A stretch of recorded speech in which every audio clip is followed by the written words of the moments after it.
এখানে আমি খেসারির শাক দিয়ে পেঁয়াজ কলি দিয়ে ভাজি করব। প্রথমে আমি কেটে নিব, এভাবে ছোট ছোট করে কেটে নিয়েছি। এখন আমি ধুয়ে নিব।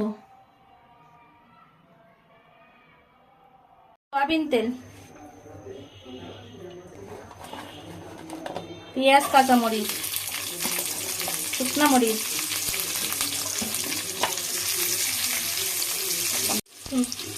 একটা রসুন ভালোভাবে ভেজে নেব।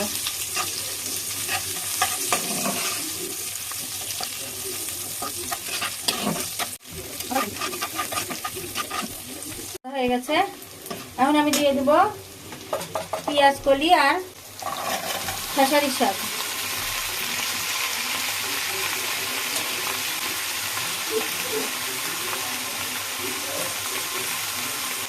লবণ,